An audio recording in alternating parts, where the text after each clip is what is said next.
Welcome. How are you guys doing? Thanks. Great. Yeah, this is awesome. I always get so excited to speak to groups and present a little bit too. And I love the questions that you guys had this morning because one of the things that I noticed was the immediate thing was it's not about you. It's about how can I serve others, my family, my friends, how can I have more energy, more vitality?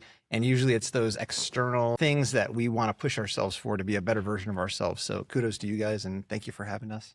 Yeah, thank you. Okay, so let's get started. I know that you guys both work with busy people and high performers. Why is it that despite all of the resources that we have, it still seems like so many of us still struggle with fatigue and inflammation and poor recovery and brain fog and maybe even burnout? Like what we have all these resources at our fingertips.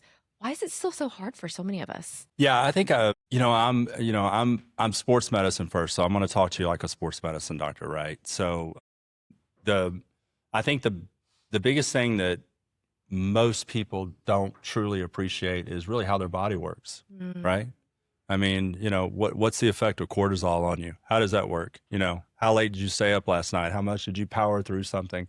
Do you even understand what cortisol does in the body? Cortisol is a big stress hormone.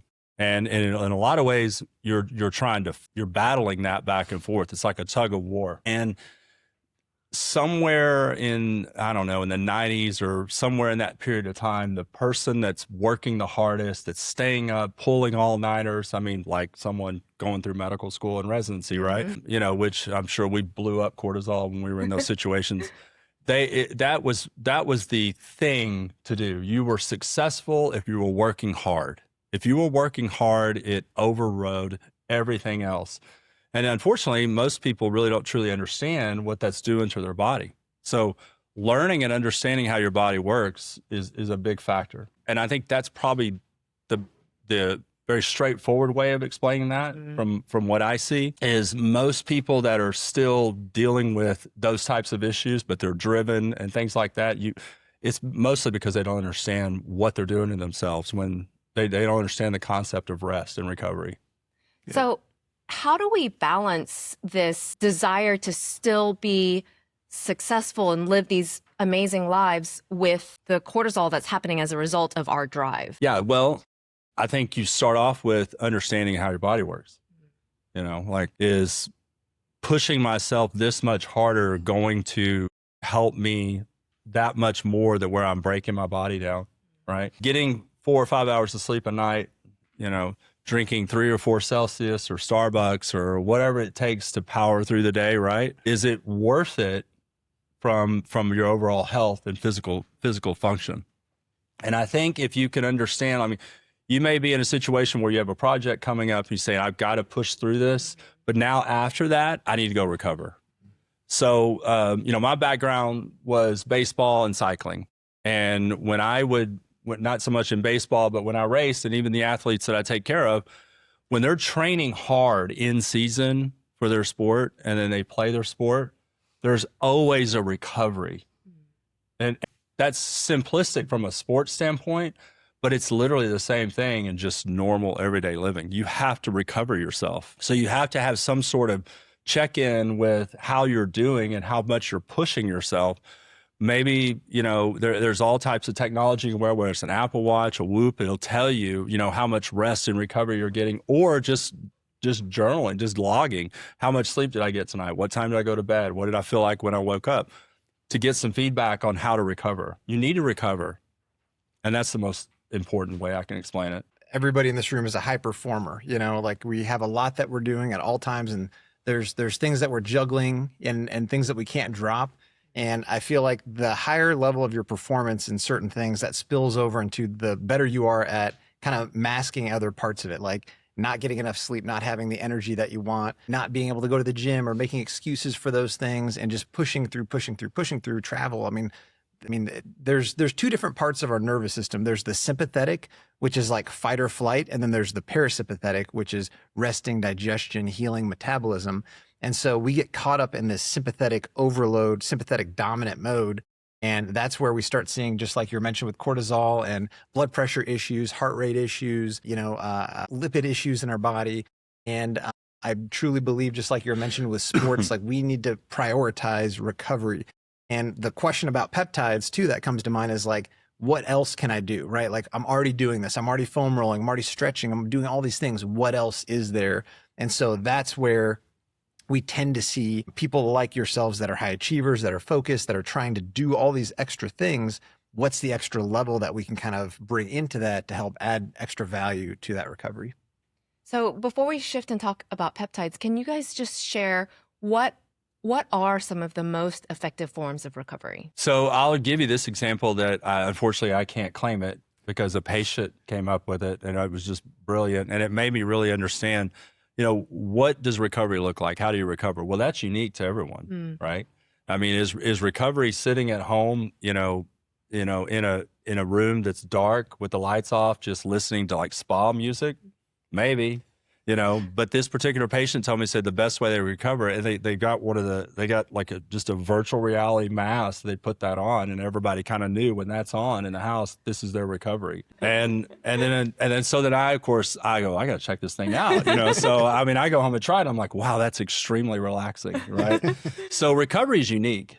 Recovery, like, what do you need to do to recover? Do you need to detach? What do you do? Like, what is your recovery? And you need to have an understanding. And I think as a, in a busy marriage, family, which I'm definitely in that situation right now, you need to have an understanding of what, recovery looks like, but it's unique. What do you do to unwind? What do you do to go offline, so to speak? And it could be anything. So I don't want to tell someone you need to go do this specific thing to recover, because that may stimulate their brain and stimulate them to want to do more. They're sitting there thinking of what they've got to do next.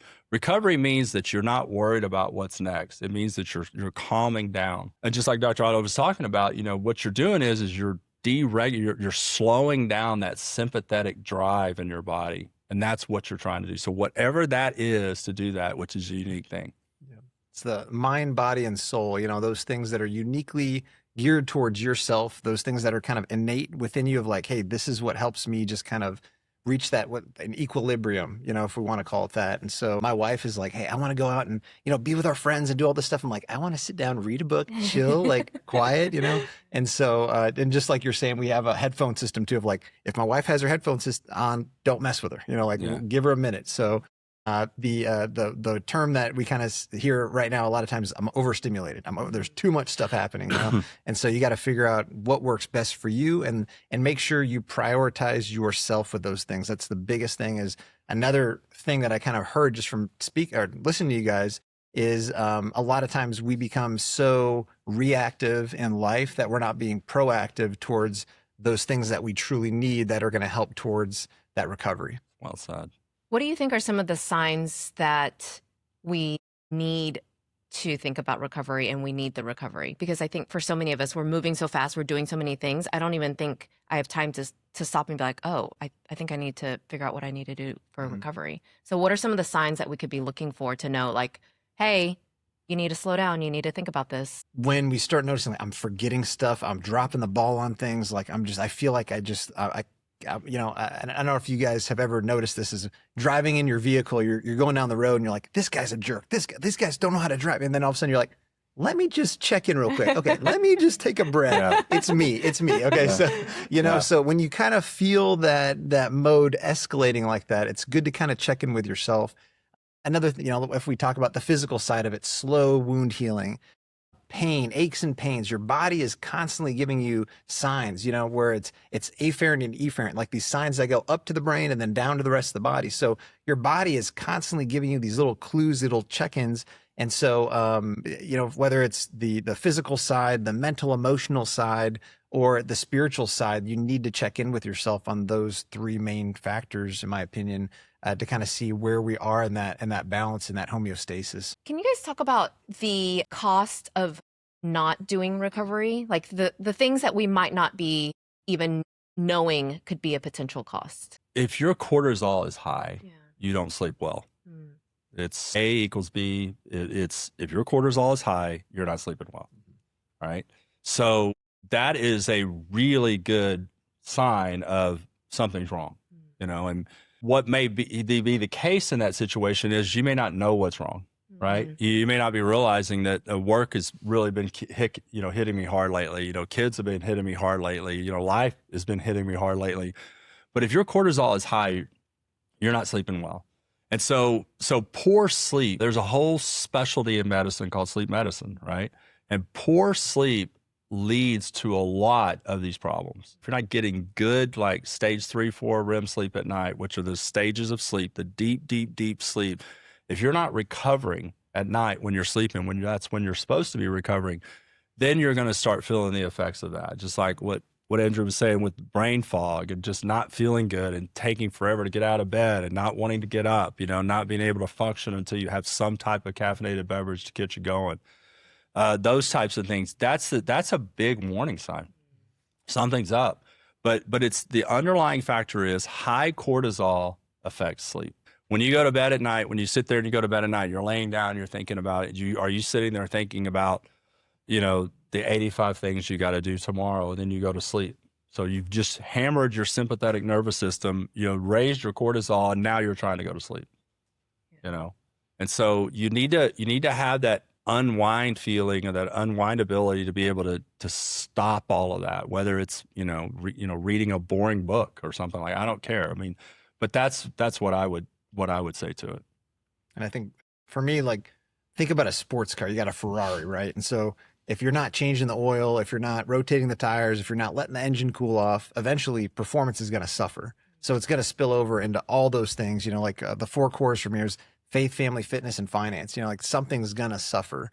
And so balance and that equilibrium that we have, things are always in a state of dynamic equilibrium. So something will eventually take a bigger hit. And so we just want to make sure we're being, again, proactive towards those things. Why do you guys think longevity has been such a hot topic lately? What's changed? Everybody wants to live forever, right? Yeah. So we want to feel the best we can. I think now we're seeing so much towards longevity, anti-aging, energy, just all of the things too that we all want more of for ourselves, right? And for our family.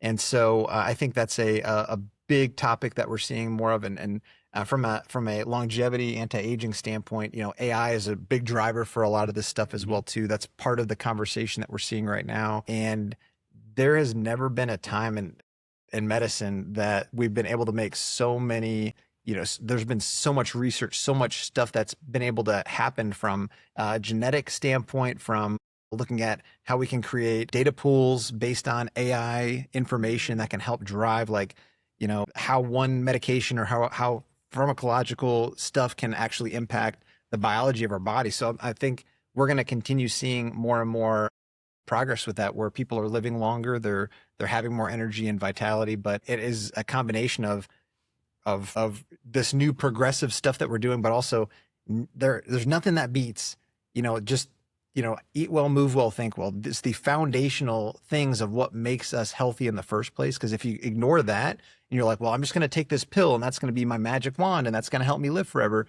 that doesn't exist. So unless you have those foundational pieces in place of, eating right, sleep, making sure there's 11 different components that they've identified that expand your longevity. And none of those are a peptide. Everything comes down to lifestyle. So that's the biggest component right now. Can you talk about those? Can you just tell us what those 11 are? Sure. One of the things they said, if you're a smoker, that's one of the things that immediately goes down. If you're not sleeping, your food intake. I mean, that, like, if you're having a high level of white foods, which is, like the corn, the flour, the sugars, the junk, there's other components of it too, with anti-inflammatory foods, alkaline acid balance. That's so important to make sure we're keeping the pH of our body in check. And then there's, just other factors that are like, what we talked about is, how is your spiritual connection? That's part of what helps out with longevity as well too. Whether that's, I'm a Christian, that's part of my connection to Christ, or whether that's part of you just having some type of a connection to a higher power. And for me, it's, I try to keep all of those things as much as I can in check, because not necessarily for longevity, but because I want to perform the best that I possibly can.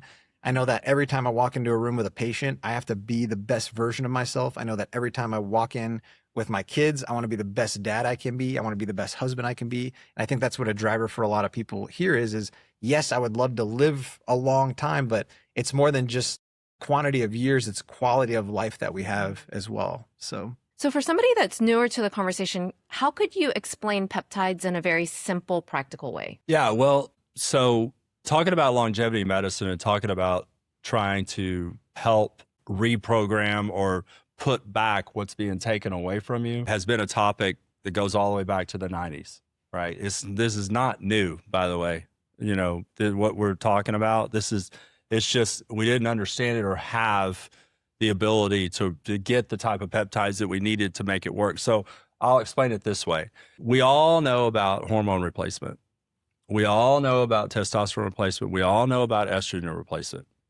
That is the end organ hormone that you're trying to replace. With peptides, what you're trying to do is you're trying to send the signal to make more of those. And in other words, and then let the body's internal regulation system shut it down. So we knew back in the 90s and in the 2000s when we kind of got away from hormone replacement because we were worried about cancers, all of a sudden we started dealing with a lot of osteoporosis, a lot of fracture, a lot of compression fractures and things like that. We realized, wait a minute, that hormone replacement's actually pretty good. So it's the interconnection of from one part of the body telling the other part of the body, I need more of this. It's that in between.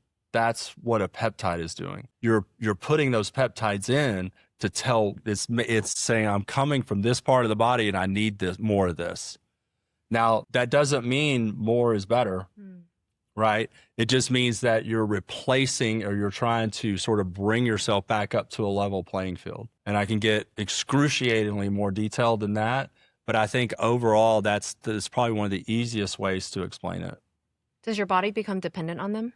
So see, not necessarily. So when you're thinking about peptide therapy and when you're thinking about using peptide therapy, the first thing that you need to do is you don't need to buy into the hype. Don't buy into the hype. You know, if you're getting all this flash stuff, you need this, you need this, you need this, you could take this pill, you could take that pill.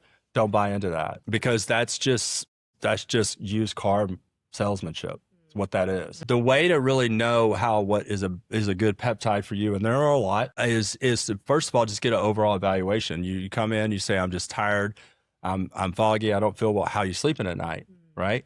And then you realize, okay, this patient doesn't have obstructive sleep apnea. It's not a medical problem. It's just truly this person's just driven and can't sleep at night. They probably have high cortisol. There are labs for that will tell you like insulin-like growth factor, which is a real driver of cortisol, is high.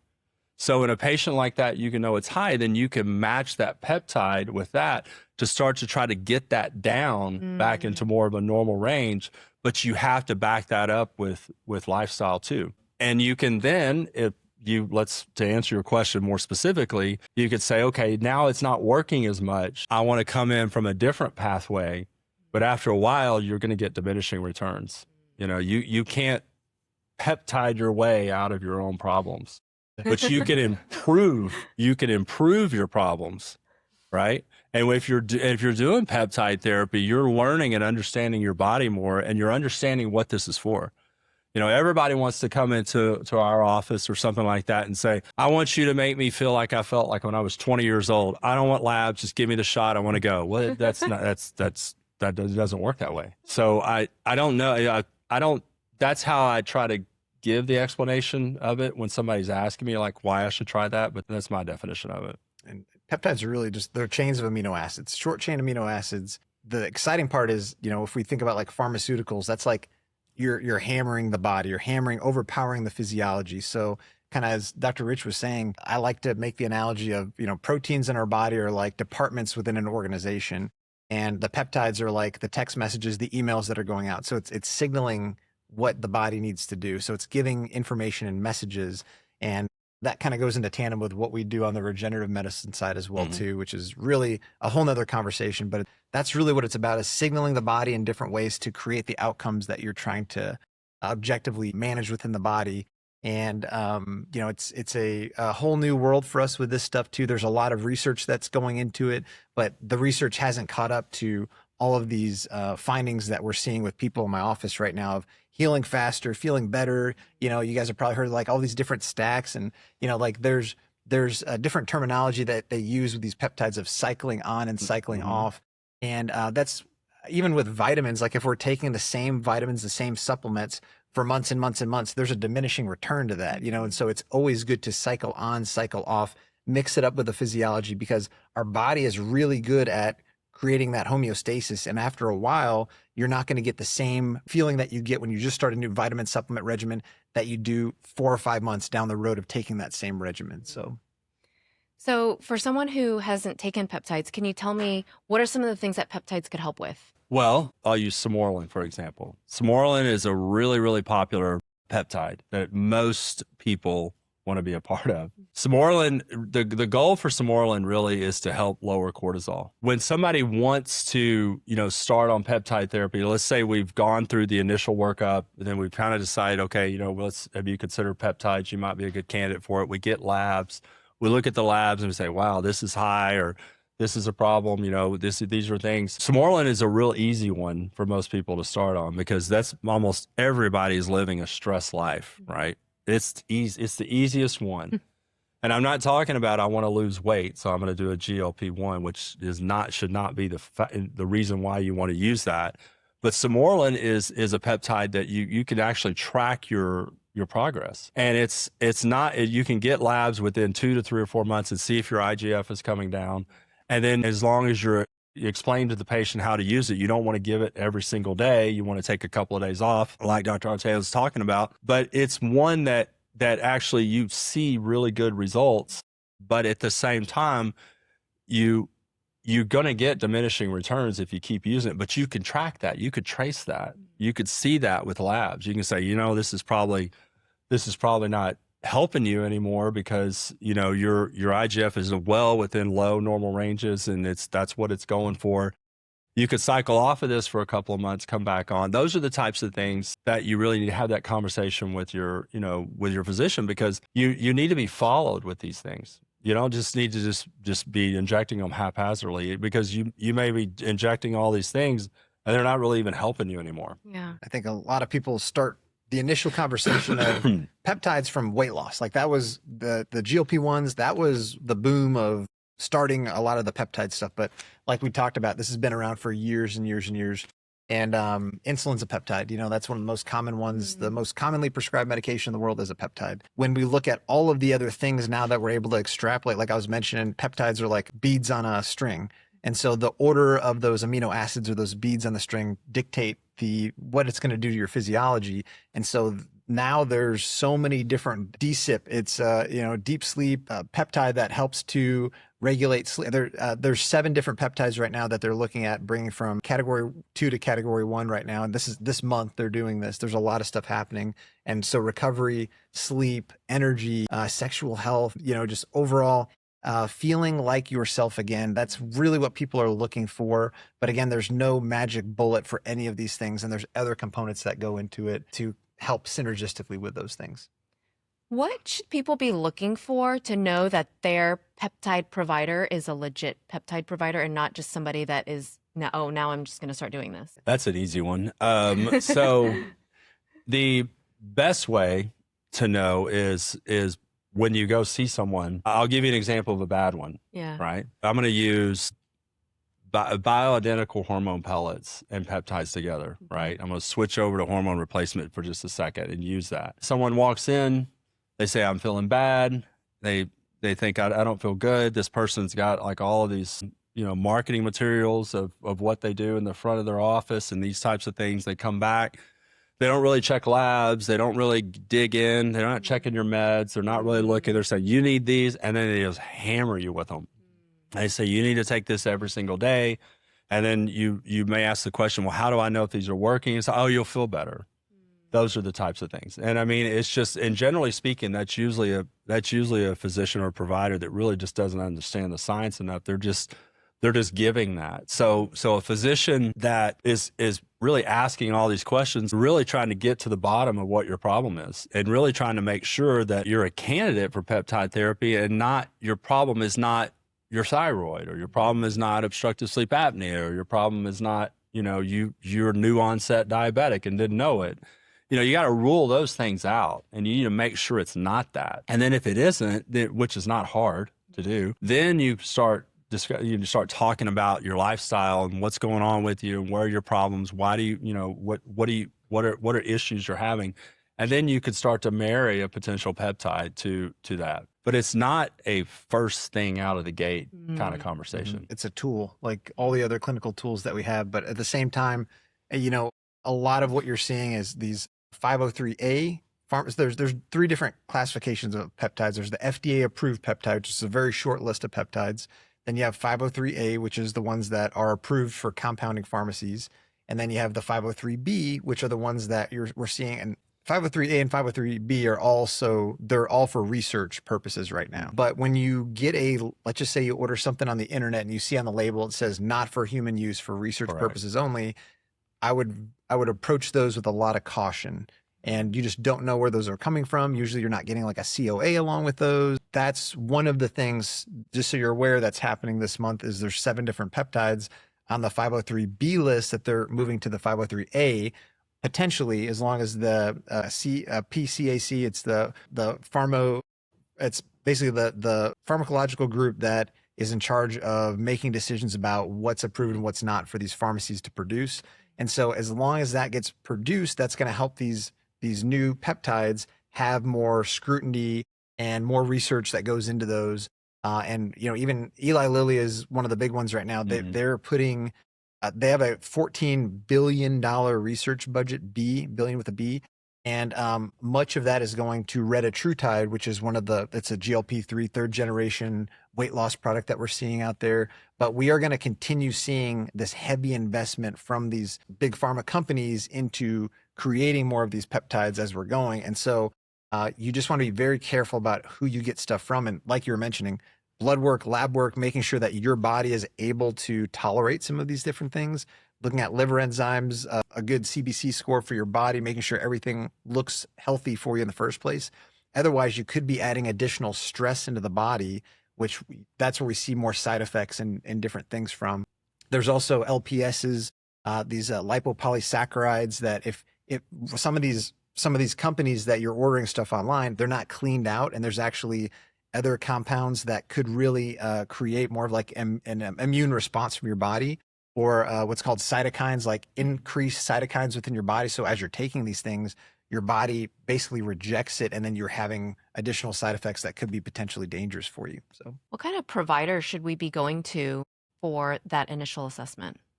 Is it your primary care? I mean, where do we start? I feel like a lot of this is getting to become more specialized on this stuff too. So PCPs will have some degree of knowledge of these, but at the same, like my background is chiropractic. I see a lot with pain. We have, in my office, we have chiropractic physical therapy and medical services that we offer. Part of that too is I wouldn't recommend, like if somebody has knee pain, I wouldn't recommend go right to your PCP. Okay. Most of what they do is metabolically related. It's general health and wellness. It's, and if you have a cold or, flu, go to your PCP. But I feel like in a lot of these things, there's more and more specialty education that's going into these peptides. And so really kind of doing your research, looking at, if you have friends or other people that have had great results, check out people's Google reviews, go through their websites, and just make sure this is something that they are focused on in terms of like their lane of practice. So. Yeah. Yeah, I agree with that. I think, from a primary care standpoint, I mean, it's, because of the GLP-1s and that sort of thing, I mean, peptide therapy is a topic amongst all general medicine because of that specifically. But you really want to look for someone that has a broad understanding, and just like Andrew's saying, you're going to see that on the website. You're going to know it. And again, what we talked about earlier about, when you see this person, how are they working you up? What background do they have? I mean, and those types of things. That's how I would think would be the best way. I think the biggest thing to stay away from is just when, we all have been around our computers where we're thinking about something. It's probably going to happen to all of us today when we go home. And next thing you know, everything's flashing on social media about peptide therapy. You never even saw it before. And now for whatever reason, it's going to show up.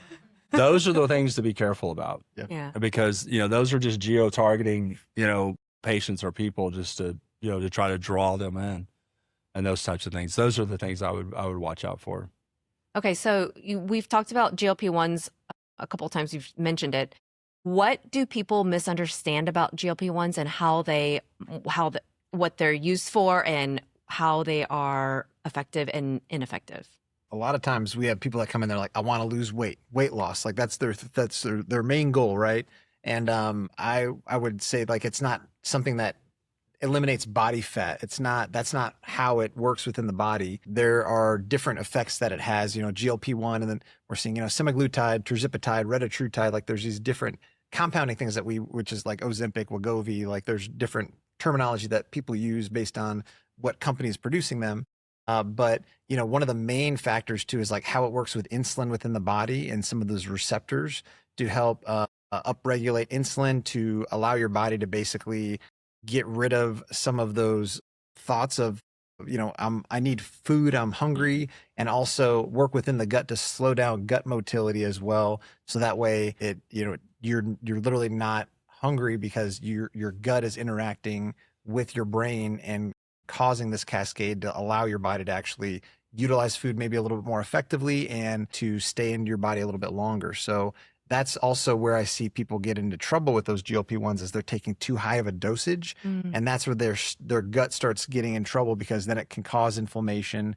So it is a very delicate balance as you're titrating some of these peptides.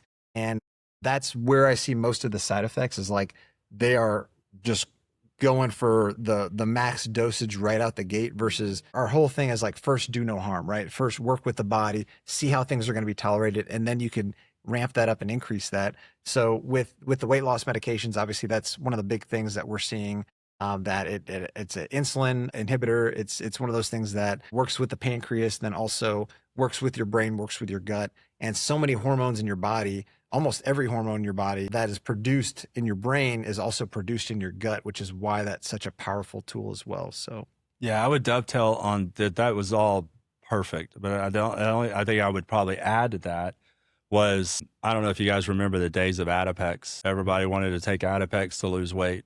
It was just basically an amphetamine. And, we would have patients that would come in and say, I want to take Adipex, but they're eating a 3,500 calorie diet a day, and so I get it, but the problem with overdoing it with GLP-1s is you lose lean muscle mass. Lean muscle mass in your body is very, very important. 1 pound of lean muscle mass has a much higher metabolic rate than 1 pound of fat. So you want to keep that lean muscle mass, right? When I see people that are overdoing it with Ozempic or whatever they're taking, and all this, you look at them and they literally they have no muscle mass. And I'm just thinking, you're only hurting yourself. And so it's that old concept of how much is too much. And I think the reason why we pick on the GLP-1s a lot or talk about them is because there's so many people that are using them and abusing them. And you could always have a conversation about what's really great about peptide therapy by really kind of comparing and contrasting those. Can you talk about the muscle mass a little bit more? Because this is something that we've explored at Empowered Journey with our clients. Can you talk about how people can know how much muscle they actually need so that they can live the life that they want to be living in 5 years, 10 years, 20 years? Yeah, it comes down to BMI, body mass index. When you look at that, which is generally what's measured usually every time you do your regular checkups and those types of things, how much are you working on muscle mass? When you want to talk about, people always ask me all the time as a sports medicine physician, it's like, what should I be doing in the gym?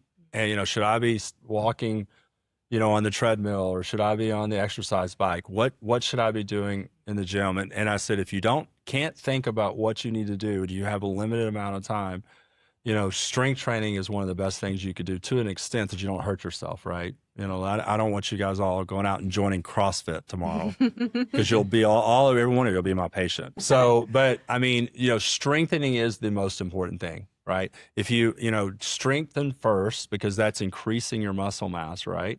And at that point, then, let that come up and let that eat the fat, right? Those are probably the best ways I can explain it. There's how much muscle mass is too much. Well, I mean, there is overkill in that, right? I mean, we've seen that.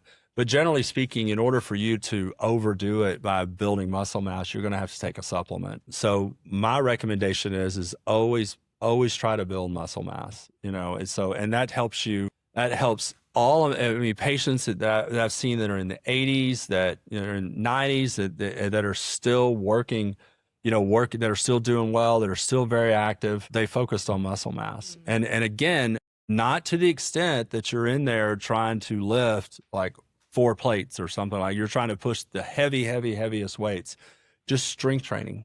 It's like you're not a D1 athlete.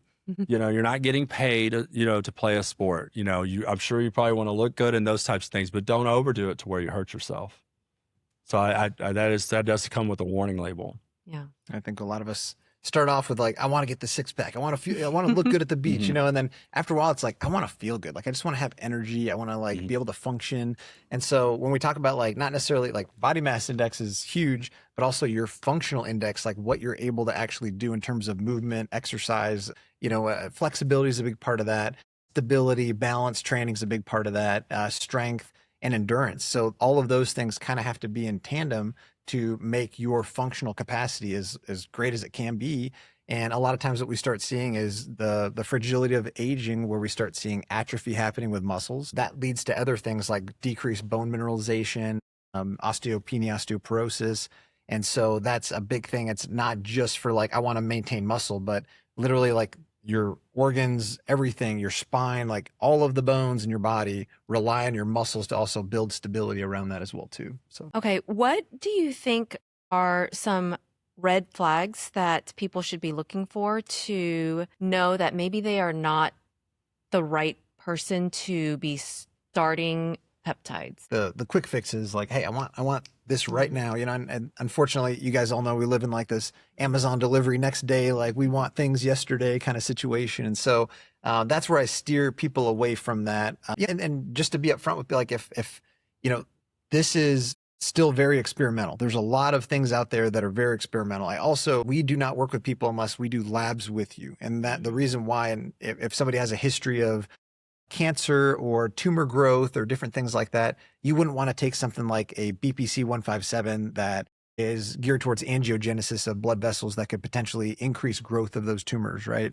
So that's another thing too. It's like I mentioned, like the Hippocratic Oath, first do no harm. That is our responsibility as well, as try to do the best thing to educate our patients, so that way they can make the most informed decisions possible, but also creating the right and realistic expectations for people. So that way we're not over promising, under delivering, but also that people understand like what is their why, what's their intention of doing these things in the first place.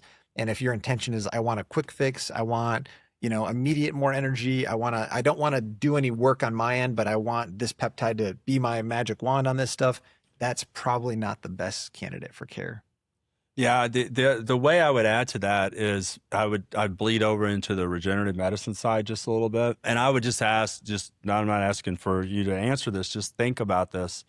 If you were in my office and you had something that was obviously surgical, let's say you have a rotator cuff tear with full retraction, you can't lift your arm up, but you don't want to do surgery, and you heard from a friend that he can go get a PRP shot or a bone marrow concentrate shot or something, or stem cell shot, and it kept him from having surgery. And if you were sitting in front of me and you said, look, I heard you're one of the best, you could do this, you're really good in regenerative medicine, I don't want surgery, I want you to do regenerative medicine, I want you to pick a biologic, and I want you to inject it into me so I don't have to have surgery. Now, would you rather me tell you, sure, I'll do that, or would you rather me tell you the truth, that it's not going to work?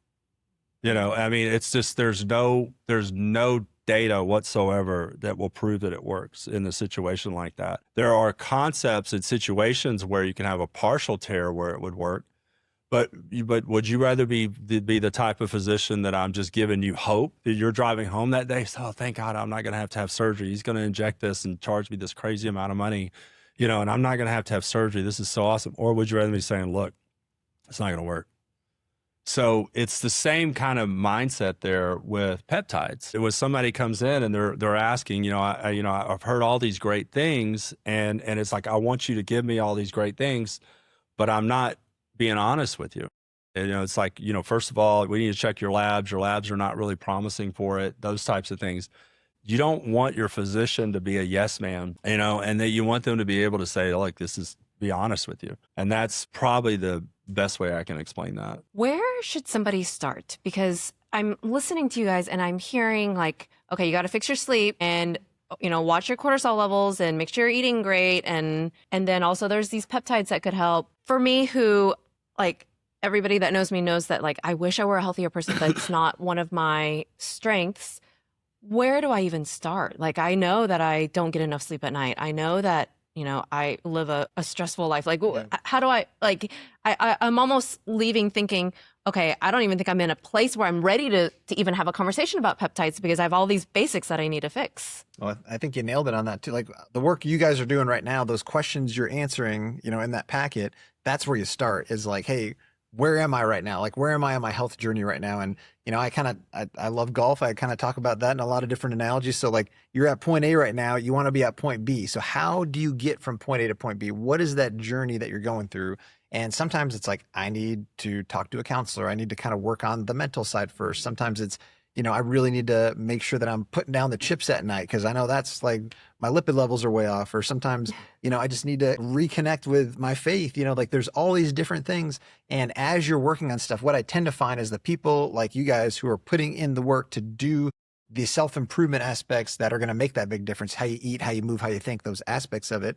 Once you hit a block of like, now I need help getting over this hurdle, that's where we see the biggest changes happening for people. So just for instance, a good friend of mine came in the office a few months back and he's like, dude, I'm exercising, I'm eating right, I'm doing all this stuff, my sleep's in check, like everything is good. I just can't get past this weight hurdle. Like I'm trying to lose this weight right now. And so, we did a cycle with him with semaglutide. Beautiful. Did great from it. He just needed that extra help just getting to that next gear.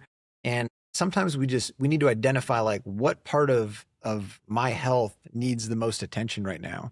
And wherever those bottlenecks are, being able to, number one, the most important thing is identifying those and then creating more tailored solutions around those things are the best ways to address it versus just trying to like bring a wrecking ball in and let's just like demo everything and start from the ground up. You need to identify where you're at. So yeah, like your vitality scan, right? I would probably tell you less than 5% of the population even does something like that.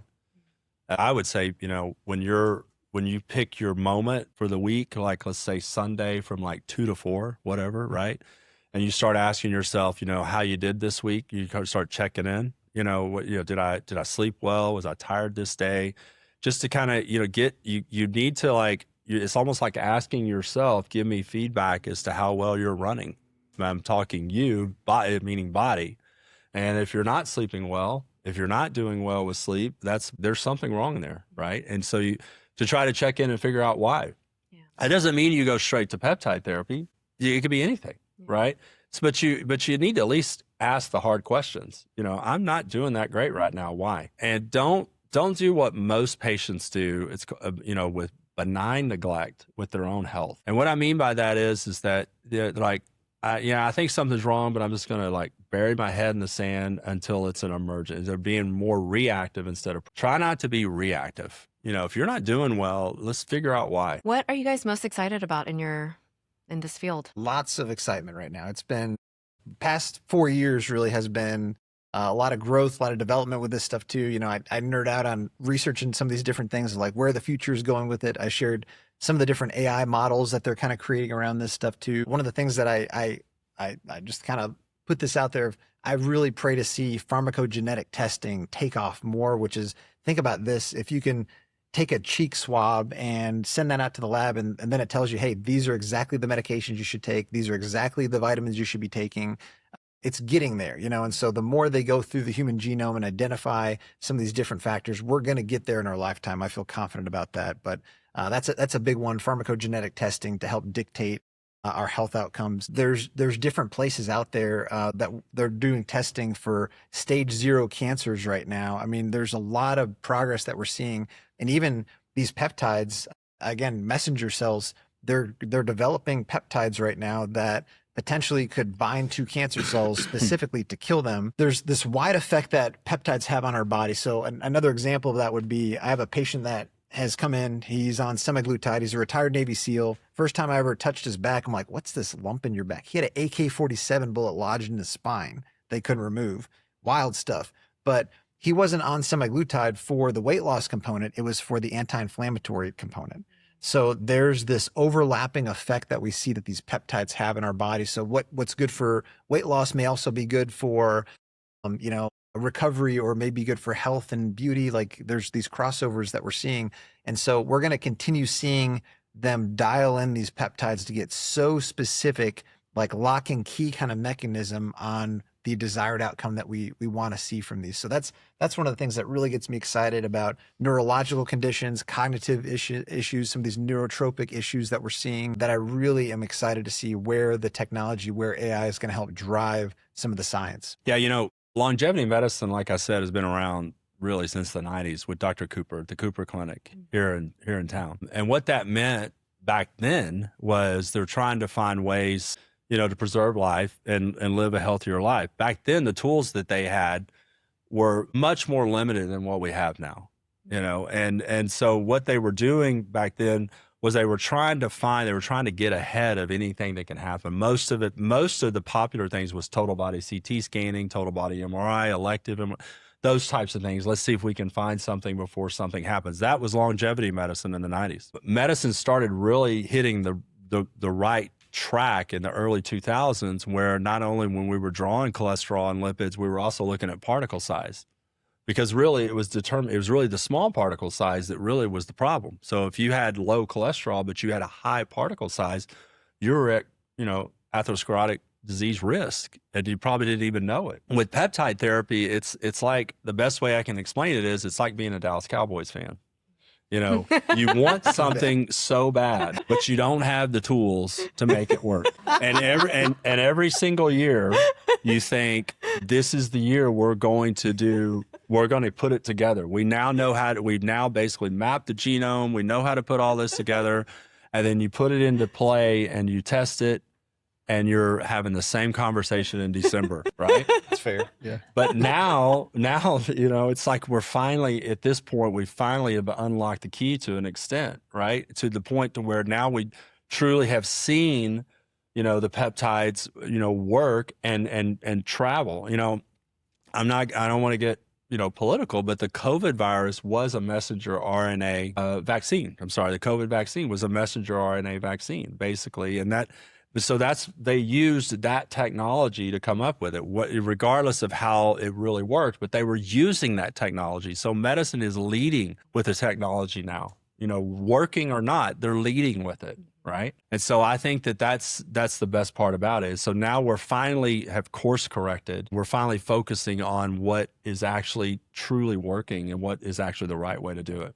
What are you hoping that the listeners, the audience, take away from this? Like, what's the one thing, if everybody were to walk out and do this one thing and it would change their life, what would you hope that to be? The one thing is smile. That's the biggest thing. I feel like so many times we ignore the basics of what innately as human beings that we're meant to do. I just give you a little bit of an insight. Every night when I put my boys to bed, we go through and I say, okay, well, thank you, Jesus. Thank you this, thank you that. And I said, boys, what are you thankful for? And we just go back and forth of like, what are you thankful for? What are you thankful for? And it's just so cute to kind of hear that. But I think if we approached our life every day, like Albert Einstein said, like you can either look at things like nothing's a miracle or like everything is a miracle. And I think if we just really emphasize the fact that like celebrate your wins, smile, enjoy the journey, like even though we might be going through a challenging season or a challenging time, you'll look back at these as the good old days at some point, and so truly just embracing the challenge and looking at things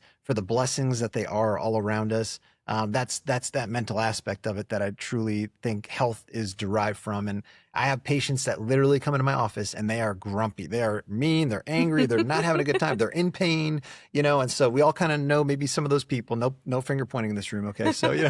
So, and then you see this transformation happen where like they're happy, they're engaged. And like, that's what I get excited about. But it's there for us at any point in time. Hydration's a big, like the low hanging fruits for us, right? I mean, how you eat, how you move, how you think, drink more water, stretch, smile more, like get more sleep, like all those things that sometimes we ignore, like I was saying, of just being busy professionals and just like cherishing those little moments that we have with our family, our spouse, our kiddos. Like that's the biggest thing. Peptides, I hope we gave you guys some value on the peptide side and the regenerative side and all the different things that, we can tell you in this like short period of time. But, I definitely would welcome any of you guys for more information or just to kind of help dive deeper into these topics as well too. I would just, that was awesome. I mean, I would say check in with yourself. Try to check in with yourself and see how you're feeling. It's like, God, I've had a headache for 4 days, or maybe you're not sleeping well. I mean, or I keep waking up at 3 o'clock in the morning, or I'm not hungry. I don't have an appetite. Maybe in one instance, that's one thing, but if it becomes kind of a trend, listen to yourself. Like, what's going on? It's like, I just don't feel like, I'm myself, answer that. And, obviously, with your partner, you could ask them, say, hey, listen, I need you to tell me if I'm off. Because we're really good as people, as human beings, of just bearing problems, right? And so I would say check in with yourself and trust and that's okay. It's okay to check with yourself and say, today's not I don't have my A game today. Like a baseball pitcher, it's just I'm gonna be done in 3 innings. I just don't have it today. What's wrong with me? There's nothing wrong with that. There's nothing wrong with doing that. Usually there's some underlying thing there, right? I would say just check in with yourself and just and ask yourself the questions of, how am I feeling today? It could be anything. It could have nothing to do. It could be anything. Maybe you're just upset about something. Maybe you're sad about something. Maybe something happened to you. That's what I would say. Thank you guys so much for being here today. It's been such a joy having you guys here. Appreciate you guys sharing your time and your wisdom with the audience. Thank you guys. Very much. Thanks. Thank you. Thanks, Rafa. Sorry.